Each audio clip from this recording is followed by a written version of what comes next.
ಅಂಬೇಡ್ಕರೋತ್ತರ ದಲಿತ ಚಳವಳಿಗಳಲ್ಲಿಯೇ ಅತ್ಯಂತ ಪ್ರಭಾವಶಾಲಿಯಾಗಿರತಕ್ಕಂತಹ ದಲಿತ ಚಳವಳಿ ಮಹಾರಾಷ್ಟ್ರದ ದಲಿತ ಪ್ಯಾಂಥರ್ ಚಳವಳಿ. ದಮನಿತ ತಳ ಸಮುದಾಯಗಳಿಗೆ ಸಾಮಾಜಿಕ ನ್ಯಾಯವನ್ನ ಒದಗಿಸುವಂತಹ ಕೆಲಸವನ್ನ ದಲಿತ ಪ್ಯಾಂಥರ್ ಮಹಾರಾಷ್ಟ್ರದಲ್ಲಿ ಮಾಡಿತು. ಇದು ಐತಿಹಾಸಿಕವಾಗಿರತಕ್ಕಂತಹ ಚಳವಳಿ. 1972ರಲ್ಲಿ ಪ್ರಾರಂಭವಾಗಿ 1975ರ ತನ್ನ ಅತಿ ಕಡಿಮೆ ಸಮಯದಲ್ಲಿ ಮಹಾರಾಷ್ಟ್ರದ ದಮನಿತ ತಳ ಸಮುದಾಯಗಳಾಗಿರತಕ್ಕಂಥ ಮಹಾರ್ ಮತ್ತು ಮಾಂಗ್ ಸೇರಿದಂತೆ ಇತರ ಎಲ್ಲ ಶೋಷಿತ ಸಮುದಾಯಗಳಿಗೆ ಒಂದು ವೇದಿಕೆಯನ್ನು ಒದಗಿಸಿಕೊಡ್ತು. ತಮ್ಮ ಮೇಲೆ ಆಗತಕ್ಕಂತಹ ದೌರ್ಜನ್ಯಗಳು, ತಮ್ಮ ಮೇಲೆ ಆಗತಕ್ಕಂತಹ ಅವಮಾನಗಳು, ಜಾತಿ ಕಾರಣಕ್ಕಾಗಿ ಆಗ್ತಕ್ಕಂತಹ ಅತ್ಯಾಚಾರ, ಅನ್ಯಾಯಗಳಿಗೆ ಧ್ವನಿಯಾಗುವಂತಹ, ಅನ್ಯಾಯಗಳಿಗೆ ಪ್ರತಿಭಟಿಸಲು ಅವಕಾಶ ಮಾಡಿಕೊಡ್ತಕ್ಕಂಥ ಕೆಲಸನ ದಲಿತ ಪ್ಯಾಂಥರ್ ಮಾಡ್ತಾ ಬಂತು ಅನ್ನುವಂತಹದ್ದು ಬಹಳ ಮುಖ್ಯವಾಗಿರ್ತಕ್ಕಂತಹದ್ದು. ಡಾಕ್ಟರ್ ಬಾಬಾ ಸಾಹೇಬ್ ಅಂಬೇಡ್ಕರ್ ಅವರ 1956ರ ಮಹಾಪರಿನಿರ್ವಾಣದ ನಂತರ ಸುಶಿಕ್ಷಿತ ದಲಿತರು ದಲಿತ ಸಮುದಾಯದ ಮೂಲಭೂತ ಸಮಸ್ಯೆಗಳನ್ನ ಗಮನ ಕೊಡದೆ ಅವುಗಳ ಪರಿಹಾರಕ್ಕಾಗಿ ಪಾತ್ರವನ್ನು ನಿರ್ವಹಿಸದೆ ಅತ್ಯಂತ ನಿಷ್ಕಾಳಜಿಯನ್ನ ಮಾಡಿದ ಕಾರಣಕ್ಕಾಗಿ, ಉದಾಹರಣೆಗಾಗಿ RPI ಆಗಿರಬಹುದು, ರಿಪಬ್ಲಿಕನ್ ಪಾರ್ಟಿ ಆಫ್ ಇಂಡಿಯಾದ ನಾಯಕರು ರಾಜಕೀಯ ಅಧಿಕಾರಕ್ಕಾಗಿ ತಮ್ಮಲ್ಲಿಯೇ ಹೊಡೆದಾಟಕ್ಕೆ ಶುರು ಮಾಡಿಕೊಂಡ್ರು, ತಮ್ಮಲ್ಲಿಯೇ ಕಚ್ಚಾಡುವುದಕ್ಕೆ ಶುರು ಮಾಡಿಕೊಂಡ್ರು. ಹೀಗಾಗಿ ಮಹಾರಾಷ್ಟ್ರದಲ್ಲಿ ಅಂಬೇಡ್ಕರ್ ನಂತರ ದಲಿತ ಚಳವಳಿ ಅತ್ಯಂತ ಹೀನಾಯ ಸ್ಥಿತಿಯನ್ನ ತಲುಪಿತು. ಆ ಸಂದರ್ಭದೊಳಗ ರಾಜಾ ಡಾಲೆ ಅವರು, ನಾಮದೇವ್ ಡಸಾಳ್ ಅವರು ಮತ್ತು JV ಪವಾರ್ ಅವರು 3 ಜನ ಸೇರಿಕೊಂಡು ದಲಿತ ಪ್ಯಾಂಥರ್ ಸಂಘಟನೆಯನ್ನು ಹುಟ್ಟುಹಾಕಿದರು. ದಲಿತ ಪ್ಯಾಂಥರ್ ಸಂಘಟನೆಗೆ ಮುಖ್ಯ ಪ್ರೇರಣೆಯಾಗಿದ್ದು ಅಮೆರಿಕದ ಬ್ಲ್ಯಾಕ್ ಪ್ಯಾಂಥರ್ ಹೋರಾಟ. ಅಮೆರಿಕಾದಲ್ಲಿರ್ತಕ್ಕಂಥ ಕರಿಯ ನಿಗ್ರೋಗಳಿಗೆ ಮೂಲಭೂತ ಹಕ್ಕುಗಳನ್ನು ಪಡೆದುಕೊಳ್ಳುವುದಕ್ಕಾಗಿ ಸ್ಥಾಪಿಸಿರತಕ್ಕಂತಹ ಒಂದು ಸಂಘಟನೆ ಬ್ಲ್ಯಾಕ್ ಪ್ಯಾಂಥರ್ ಸಂಘಟನೆ. ಅದರ ಪ್ರಭಾವಕ್ಕೊಳಗಾದ ರಾಜಾ ಡಾಲೆ ಅವರು, ನಾಮದೇವ್ ಡಸಾಳ್ ಅವರು ಮತ್ತು JV ಪವಾರ್ ರಂತಹ ದಲಿತ ಬರಹಗಾರರು ಮಹಾರಾಷ್ಟ್ರದಲ್ಲಿ ದಲಿತ ಪ್ಯಾಂಥರ್ ಚಳವಳಿ ಹುಟ್ಟಿಗೆ ಕಾರಣರಾದರು. ಈ ಒಂದು ಸಂಘಟನೆ ಹುಟ್ಟುವುದಕ್ಕೆ ಬಹಳ ಮುಖ್ಯವಾಗಿರ್ತಕ್ಕಂತಹದ್ದು ದಲಿತ ಸಾಹಿತ್ಯ, ದಲಿತ ಕಾವ್ಯ ಆಗಿರಬಹುದು, ದಲಿತ ಆತ್ಮಕಥನಗಳಾಗಿರಬಹುದು, ದಲಿತ ಕಾದಂಬರಿಗಳಾಗಿರಬಹುದು, ದಲಿತ ಜೀವನವನ್ನು ಪ್ರತಿನಿಧಿಸುವಂತಹ ಯಾವುದೇ ಬರಹ ಆಗಿರಬಹುದು. ಅದು ದಲಿತ ಪ್ಯಾಂಥರ್ ಸಂಘಟನೆ ಹುಟ್ಟುವುದಕ್ಕೆ ಮೂಲಭೂತವಾಗಿರತಕ್ಕಂತಹ ಕಾರಣ. ಅಮೆರಿಕದ ಬ್ಲ್ಯಾಕ್ ಪ್ಯಾಂಥರ್ ದಲಿತ ಪ್ಯಾಂಥರ್ ಬರಹಗಾರನ ಎಷ್ಟರ ಮಟ್ಟಿಗೆ ಪ್ರಭಾವಿಸಿತು ಅಂತಂದ್ರೆ, ಬ್ಲ್ಯಾಕ್ ಪ್ಯಾಂಥರ್ ಕವಿಗಳು, ಕಥೆಗಾರರು, ಕಾದಂಬರಿಕಾರರು ನಿಗ್ರೋಗಳಿಗೆ ಆಗತಕ್ಕಂತಹ ಸಾಮಾಜಿಕ ಅವಮಾನವನ್ನ ಚಿತ್ರೀಕರಿಸಿರತಕ್ಕಂತಹ ಸಾಹಿತ್ಯದ ವಿವಿಧ ಆಕರಗಳಿಂದ ಅವರು ಪ್ರಭಾವಿತರಾದರು. ಅಂತಹ ಮಹತ್ವದ ಏನು ಕಾವ್ಯ ಇತ್ತು, ಅಮೆರಿಕದ ಬ್ಲ್ಯಾಕ್ ಪ್ಯಾಂಥರ್ ಕಾವ್ಯ ಇತ್ತು, ಅದು ದಲಿತ ಪ್ಯಾಂಥರ್ ಕಾವ್ಯವನ್ನ ಪ್ರಚೋದಿಸಿತು. ದಲಿತ ಬರಹಗಾರರಿಗೆ ತಮ್ಮ ಬದುಕನ್ನ, ಕತ್ತಲೆಯ ಬದುಕನ್ನ, ಅತ್ಯಂತ ಅವಮಾನಕರವಾಗಿರತಕ್ಕಂತಹ ಬದುಕನ್ನ, ದಮನಿತ ಬದುಕನ್ನ, ಶೋಷಣೆಗೊಳಗಾಗಿರತಕ್ಕಂತಹ ಬದುಕನ್ನ ತೆರೆದು ತೋರಿಸ್ತಕ್ಕಂಥ ಕೆಲಸವನ್ನ ಮಾಡಿತು ಅನ್ನುವಂತಹದ್ದು. ಅಮೆರಿಕಾದ ಬ್ಲ್ಯಾಕ್ ಪ್ಯಾಂಥರ್ನ ಕಾರ್ಯಕರ್ತ ಕಾರ್ಲ್ ಬೋಯ್ಜಿಯರ್ ಅವರ ಕವಿತೆ ಸುತ್ತಮುತ್ತ ಏನು ನಡೆಯುತ್ತದೆಯೋ ಅದು ಇಲ್ಲಿಯೇ ಸುತ್ತುತ್ತದೆ ಅನ್ನುವಂತಹ ಒಂದು ಕವನ ಇದೆ. ಇದು ಬ್ಲ್ಯಾಕ್ ಪ್ಯಾಂಥರ್ ಚಳುವಳಿಗೆ ಸಂಚಲನವನ್ನು ಉಂಟು ಮಾಡಿರತಕ್ಕಂತಹ ಕಾವ್ಯ ಇದು. ಆ ಕಾವ್ಯ ಹೀಗಿದೆ: ಅವನಿಗೆ ತಿಳಿದಿರಲಿಲ್ಲ ನಮ್ಮ ಗುಲಾಮಗಿರಿಯು ಅವನ ಬದುಕು ಆತ್ಮಹತ್ಯೆಯಲ್ಲಿಯೇ ತೊಳಲಾಡುವಂತೆ ಮಾಡುತ್ತದೆ. ಅವನಿಗೆ ತಿಳಿದಿರಲಿಲ್ಲ ನಮ್ಮ ಬಲವಂತದ ಸಂಭೋಗ ಅವನ ನೈತಿಕ ಅಧಪತನಕ್ಕೆ ಕಾರಣವಾಗುತ್ತದೆ. ನಮ್ಮ ಕಪ್ಪು ದೇಹದ ಮೇಲಿನ ಹೊಡೆತಗಳು ಅವನ ಸಾಮರ್ಥ್ಯವನ್ನು ಮರಗಟ್ಟಿಸುತ್ತವೆ. ನಮ್ಮ ತಾಯಂದಿರ ಮೇಲಿನ ಅತ್ಯಾಚಾರ ಅವನ ಹೆಣ್ಣು ಮಕ್ಕಳ ಬಂಜೆತನಕ್ಕೆ ಕಾರಣವಾಗುತ್ತದೆ. ಅವನು ನಮ್ಮ ತಂದೆಯ ಮೇಲೆ ಬಲವಂತವಾಗಿ ಹೇರಿದ ಕುದುರೆ ಆಟವು ಅವನ ಪುತ್ರರ ಶಿಸ್ನ ಲೋಪ ಆಗುವಂತಾಗುತ್ತದೆ. ಅವನಿಗೆ ತಿಳಿದಿರಲಿಲ್ಲ ಯಾವನು ನಮ್ಮ ಮೇಲೆ ಅತ್ಯಾಚಾರವನ್ನ ಮಾಡ್ತಾನ, ದೌರ್ಜನ್ಯವನ್ನ ಮಾಡ್ತಾನ ಮತ್ತು ನಮ್ಮನ್ನ ಹತ್ತಿಕ್ಕುವಂತ ಕೆಲಸ ಮಾಡ್ತಾನ, ಅವನ ಬದುಕು ಕೂಡ ಹಾಗೆ ಹತ್ತಿಕ್ಕಲ್ಪಡುತ್ತದೆ. ಒಂದು ಕಡೆ ಹೇಳುವ ಹಾಗೆ, ಯಾವ ವ್ಯಕ್ತಿಯ ತಲೆಯನ್ನ ಗಟಾರದಲ್ಲಿ ತುಳಿಯಲು ಪ್ರಯತ್ನಿಸುತ್ತಾನೋ ಅವನ ಮೂಗು ಕೂಡ ಗಟಾರಕ್ಕೆ ಸಮೀಪವಾಗಿರುತ್ತದೆ ಎನ್ನುವಂತಹದ್ದು. ಇಲ್ಲಿ ಮುಖ್ಯವಾಗಿ ಗಮನಿಸಬೇಕಾದದ್ದು ಏನಂತ ಹೇಳಿದ್ರೆ, ದಲಿತ ಪ್ಯಾಂಥರ್ ಸಂಘಟನೆ ಕೆಳಗೆ ಬಿದ್ದವರನ್ನ ಮೇಲಕ್ಕೆ ಎತ್ತಿ ಅವರನ್ನ ಕೈ ಹಿಡಿದು ನಡೆಸುವಂತಹ ಕೆಲಸವನ್ನ ಮಹಾರಾಷ್ಟ್ರದಲ್ಲಿ ಮಾಡಿತು ಅಂತ ಹೇಳಿ ಅದು ಪರಿಣಾಮಕಾರಿಯಾದ ದಲಿತ ಚಳುವಳಿಯಾಗಿ ರೂಪುಗೊಂಡಿತು. ಯಾವುದೇ ವ್ಯಕ್ತಿಯ ತಲೆಯ ಮೇಲೆ, ಎದೆಯ ಮೇಲೆ ಕಾಲಿಟ್ಟು ನಾನು ಗೆದ್ದೆನೆಂದು ಸಂಭ್ರಮಿಸಿ ಹೊರಟು ಹೋಗುವುದು ಬಹಳ ಸುಲಭ. ಆದರೆ ಕೆಳಗೆ ಬಿದ್ದಿರುವ ವ್ಯಕ್ತಿಯನ್ನು ಮೇಲಕ್ಕೆತ್ತಿ ಸಾವರಿಸಿ ಸಾಂತ್ವನ ಹೇಳಿ ತನ್ನೊಟ್ಟಿಗೆ ಕರೆದುಕೊಂಡು ಹೋಗುವಂತಹದ್ದು ಬಹುದೊಡ್ಡ ಕೆಲಸ. ಆ ಕೆಲಸನ ಮಹಾರಾಷ್ಟ್ರದ ದಲಿತ ಪ್ಯಾಂಥರ್ ಮಾಡಿತು ಅನ್ನುವಂತಹದ್ದು ಕೂಡ ಐತಿಹಾಸಿಕವಾಗಿರತಕ್ಕಂಥ ಸತ್ಯ. ಭಾರತದ ಸಾಹಿತ್ಯ ಪರಂಪರೆ ಮತ್ತು ಕಾವ್ಯ ಮೀಮಾಂಸೆಗೆ ಹೊಸ ನೀರು ಬಂದು ಸೇರುವಂತೆ ಮಾಡಿದ್ದು ದಲಿತ ಕಾವ್ಯ.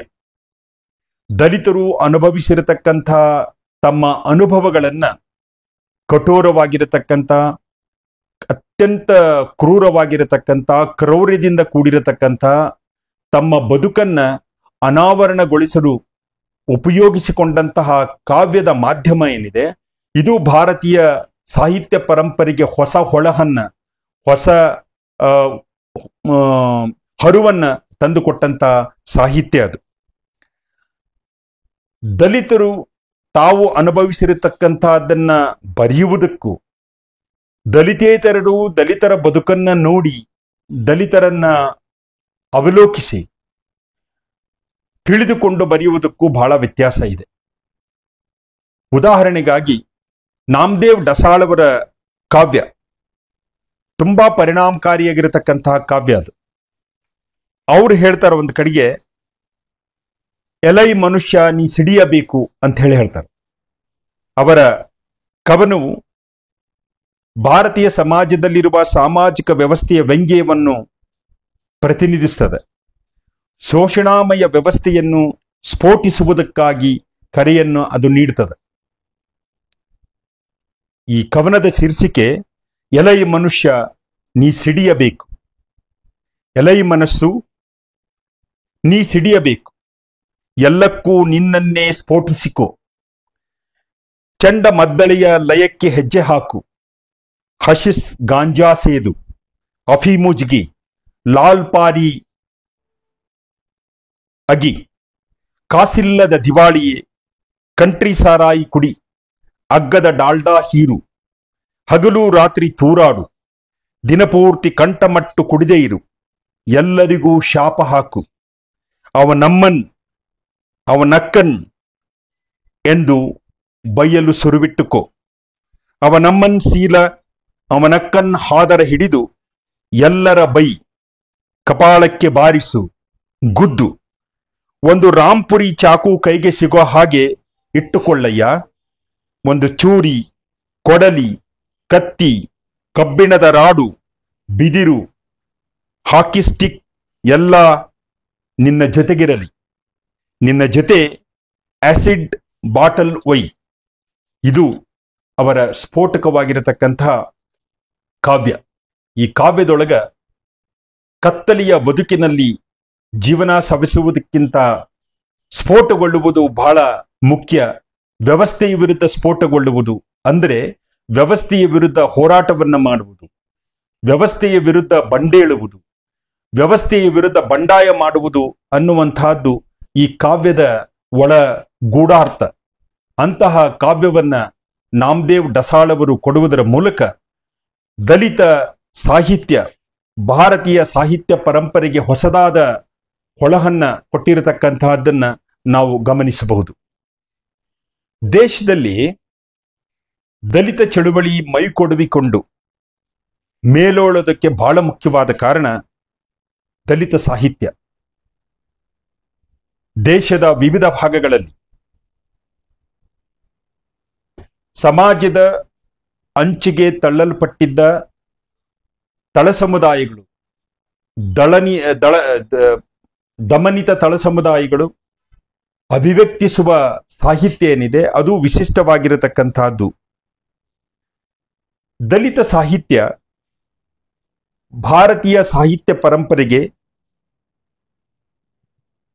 ತನ್ನ ನೋವು, ಹತಾಶೆ, ಅವಮಾನ, ಶೋಷಣೆ, ಅವಹೇಳನ ಮತ್ತು ಸಾಮಾಜಿಕ ದೌರ್ಜನ್ಯದ ಎಳೆಗಳನ್ನು ಅನಾವರಣಗೊಳಿಸುತ್ತಾ ಭಾರತದ ಅಂತಃಸಾಕ್ಷಿಯನ್ನು ಕೆಣಕುತ್ತಾ ಹೋಯಿತು. ಸಮಾಜದೊಳಗೆ ನಡೆಯುವಂತಹ ಈ ದೌರ್ಜನ್ಯಗಳ ಬಗ್ಗೆ ಯಾರಾದರೂ ಮಾತಾಡಬೇಕಲ್ಲ, ಯಾರಾದರೂ ಹೇಳಬೇಕಲ್ಲ. ಹಾಗೆ ಹೇಳಿದಾಗ ಸಮಾಜ ಅಲುಗಾಡ್ತದೆ, ಸಮಾಜದ ಆತ್ಮಸಾಕ್ಷಿ ಕಲಕಿದಂತಾಗ್ತದೆ. ಯಾವನಿಗೆ ಮಲ ತಿನ್ನಿಸಲಾಗ್ತದೆ ಅವನು ಕಿರಿಚಿಕೊಂಡು ಮಲ ತಿನ್ನಿಸುವುದರ ವಿರುದ್ಧ ಧ್ವನಿ ಎತ್ತದೆ ಹೋಗಿದ್ರೆ ಈ ಭಾರತೀಯ ಸಮಾಜಕ್ಕೆ ಮಲ ತಿನ್ನಿಸುವ ಕ್ರೌರ್ಯ ಅರ್ಥ ಆಗ್ತಿರ್ಲಿಲ್ವೇನೋ ಅಂತ ಅನ್ನಿಸ್ತದೆ. ಮಲ ತಿನ್ನಿಸುವವನ ಮಾನಸಿಕ ಸ್ಥಿತಿ ಹೇಗಿರಬಹುದು ನೀವೇ ಯೋಚನೆ ಮಾಡಿ.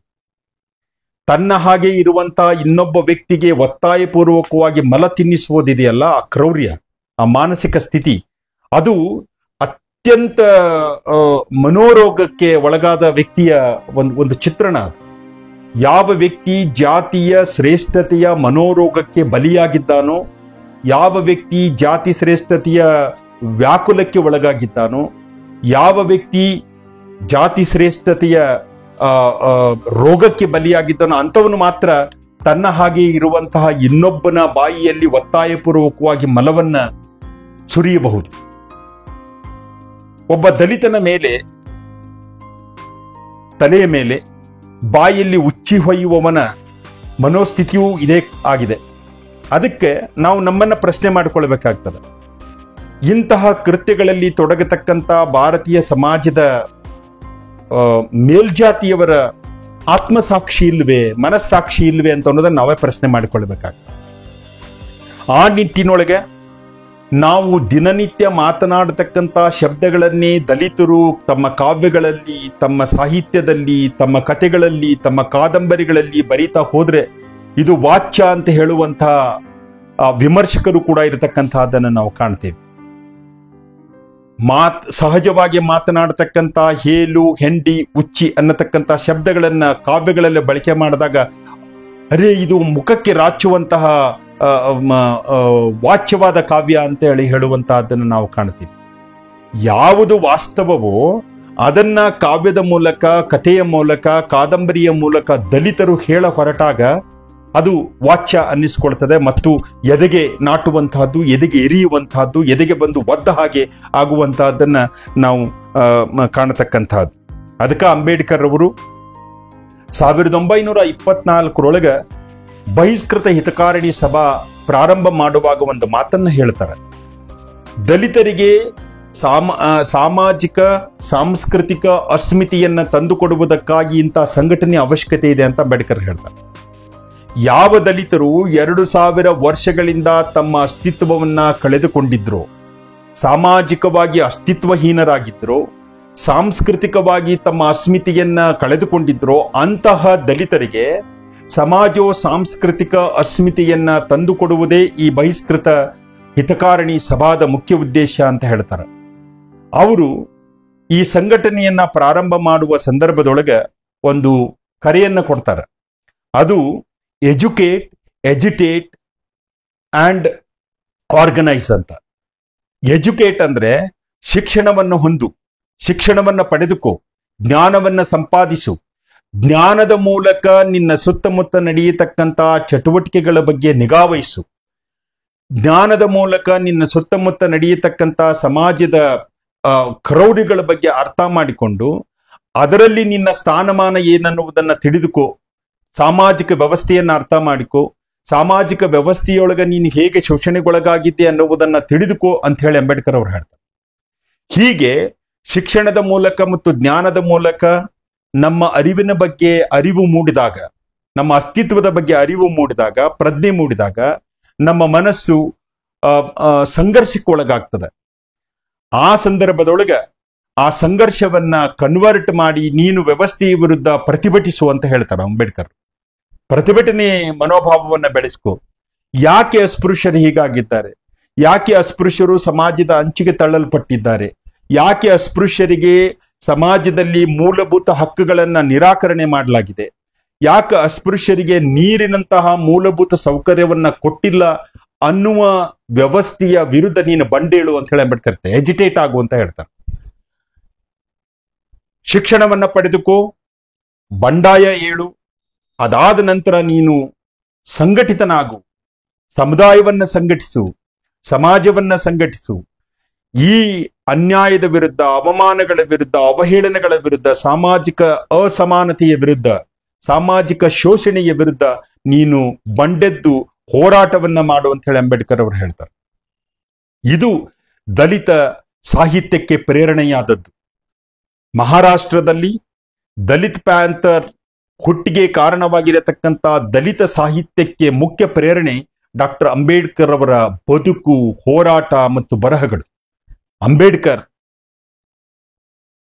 ಬರಹಗಳು ದಲಿತರನ್ನ ಪ್ರಭಾವಿಸಿದ್ದ ಕಾರಣಕ್ಕಾಗಿ ಅಂತ ವಿಸ್ಫೋಟಕವಾದಂತಹ ಕಾವ್ಯವನ್ನ ದಲಿತರು ರಚನೆ ಮಾಡಲಿಕ್ಕೆ ಸಾಧ್ಯ ಆಯಿತು.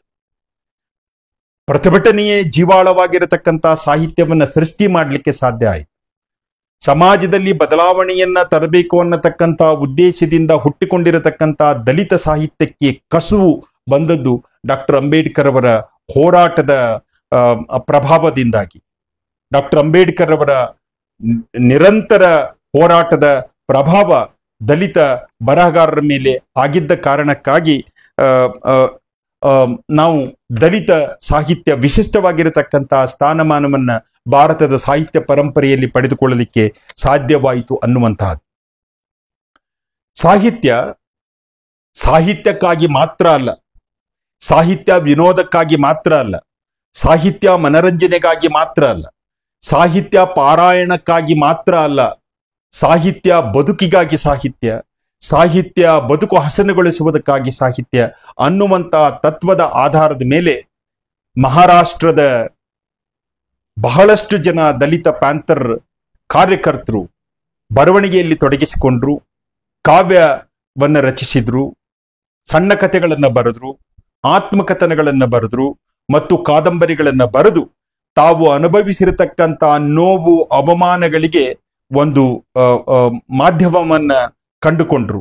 ಆ ಮಾಧ್ಯಮದ ಮೂಲಕ ತಮ್ಮ ಬದುಕಿನಲ್ಲಿ ಸಂಭವಿಸಿದ ಅಂಧಕಾರವನ್ನ, ಮೌಢ್ಯವನ್ನ, ಜಾತಿ ಆಚರಣೆಗಳನ್ನ, ಅಸ್ಪೃಶ್ಯತೆಯ ಅವಮಾನಕರ ಬದುಕನ್ನ ಅನಾವರಣಗೊಳಿಸಲಿಕ್ಕೆ ಸಾಧ್ಯ ಆಯಿತು ಅನ್ನುವಂತಹದ್ದು ಬಹಳ ಮುಖ್ಯವಾಗಿರತಕ್ಕಂತಹದ್ದು. ನಾರಾಯಣ್ ಸುರ್ವೆ ಅವರು ಆರಂಭಿಕ ದಲಿತ ಸಾಹಿತ್ಯವನ್ನು ರಚಿಸಿ ದಲಿತರ ಬದುಕನ್ನು ತಮ್ಮ ಕಾವ್ಯದ ಮೂಲಕ ತೆರೆದಿಟ್ರು. ಅವರ ವಿದ್ಯಾಪೀಠ ಕವನವು ಹೆಚ್ಚಿನ ಪ್ರಸಿದ್ಧಿಯನ್ನ ಪಡೆದುಕೊಂಡಿತು. ಕೇಶವ್ ಮೆಶ್ರಾಮ್ ಅವರ ಉತ್ಖನನ, ದಯಾ ಪವಾರ್ ಅವರ ಕೊಂಡವಾಡ, ನಾಮದೇವ್ ಡಸಾಳರ ಗೋಲ್ ಪೀತಾ, ತ್ರಂಬಕ್ ಸಕ್ಪಾಲ್ ಅವರ ಸುರಂಗ ಕಾವ್ಯಗಳು ದಲಿತರ ನೋವುಗಳನ್ನು ಸಮರ್ಥವಾಗಿ ದಾಖಲಿಸುತ್ತವೆ. ಈ ದಲಿತ ಕಾವ್ಯವು ದಲಿತರ ಬದುಕಿನ ವಿವಿಧ ಮಜಲುಗಳನ್ನ ದಾಖಲಿಸುವುದು ಮಾತ್ರ ಅಲ್ಲ, ಅವುಗಳನ್ನ ಹೊರ ಜಗತ್ತಿಗೆ ಪರಿಚಯಿಸುವಂತಹ ಕೆಲಸವನ್ನ ಮಾಡಿದುವು ಅನ್ನುವಂತಹದ್ದು ಕೂಡ ಐತಿಹಾಸಿಕವಾದುದು. ದಲಿತರ ಸಂವೇದನೆಯನ್ನ ದಾಖಲಿಸುವಂತಹ ದಲಿತ ಜಾನಪದ ಕಾವ್ಯ ಮಹಾರಾಷ್ಟ್ರದಲ್ಲಿ ಹೆಚ್ಚು ಪ್ರಚಲಿತದಲ್ಲಿದೆ. ವಾಮನ್ ದಾದಾ ಕಾರ್ಡಕ್, ಭೀಮರಾವ್ ಕಾರ್ಡಕ್, ವಿಠಲ್ ಉಮಾಪ ಮುಂತಾದವರು ದಲಿತ ಜಾನಪದ ಕಾವ್ಯದ ಕವಿಗಳು. ಈ ದಲಿತ ಜಾನಪದ ಕಾವ್ಯ ಪರಂಪರೆ ಲಾವಣಿ ಪದಗಳಿಂದ ಶ್ರೀಮಂತಾಗಿದೆ. ದಲಿತ ಸಮುದಾಯದ ಬದುಕನ್ನ ಈ ಲಾವಣಿ ಪದಗಳ ಮೂಲಕ ಪ್ರಸ್ತುತಪಡಿಸುವ ಕ್ರಮವು ಹೆಚ್ಚು ಜನಪ್ರಿಯವಾಗಿರುವುದು ಮಹಾರಾಷ್ಟ್ರದಲ್ಲಿ. ಅಣ್ಣಾಭಾವು ಸಾಠೆಯವರ ಫಕೀರ, ಶಂಕರ್ರಾವ್ ಖರಾಟ್ ಅವರ ದಾವಂಡಿ, ಬಾಬುರಾವ್ ಬಾಗುಲ್ ಅವರ ಮರಣ ಸ್ವಸ್ತ್ ಹೋತ್ ಆಹೆ ಮತ್ತು ಜೀವನ್ ಮೀ ಜಾತ್ ಚೋರ್ಲಿ ಹೋತಿ, ಎಸ್.ಜಿ. ಶೇಂಡೆಯವರ ರೆಡ್ ಸ್ಟೋನ್ ಮುಂತಾದ ದಲಿತ ಸಣ್ಣ ಕಥೆಗಳು ದಲಿತರ ಬದುಕಿನ ಮೇಲೆ ಅಗಾಧವಾದ ಪರಿಣಾಮವನ್ನುಂಟು ಮಾಡಿರತಕ್ಕಂಥ ಕೃತಿಗಳು. ನಾಮದೇವ್ ಡಸಾಳ್ ತಮ್ಮ ಗೋಲ್ ಪಿತಾ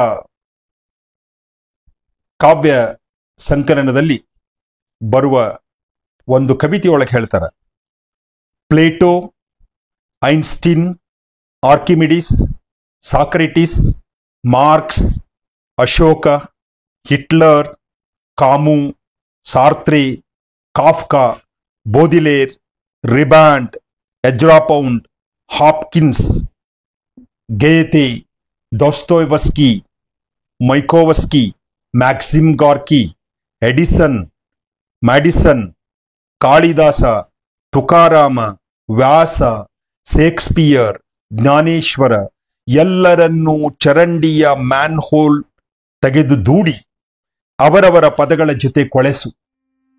ಏಸು, ಪೈಗಂಬರ್, ಬುದ್ಧ ಮತ್ತು ವಿಷ್ಣುವಿನ ವಂಶಸ್ಥರನ್ನು ನೇಣು ಹಾಕಿ ಮಾನವೀಯತೆಗಾಗಿಯೇ ಮನುಷ್ಯನ ಹಾಡನ್ನು ಮಾತ್ರ ಹಾಡಬೇಕು ಎಂದು ಸ್ಪಷ್ಟವಾದ ತಮ್ಮ ಅಭಿಪ್ರಾಯವನ್ನ ದಾಖಲಿಸುತ್ತಾ ದಲಿತರ ಬದುಕಿನಲ್ಲಿ ಬದಲಾವಣೆಯಾಗದ ಹೊರತು ಸಮಾಜದಲ್ಲಿ ನಡೆಯುವ ಎಲ್ಲ ಚಟುವಟಿಕೆಗಳು ನಿಷ್ಕ್ರಿಯ, ಮಾಡುವ ಚಿಂತನೆ, ಹೇಳುವ ತತ್ವ ಸಿದ್ಧಾಂತಗಳು ಅಪ್ರಸ್ತುತ ಅನ್ನುವಂತಹದ್ದನ್ನ ನಾಮದೇವ್ ಡಸಾಳ್ ಅವರು ಸ್ಪಷ್ಟವಾಗಿ ಹೇಳಿದ್ದಾರೆ.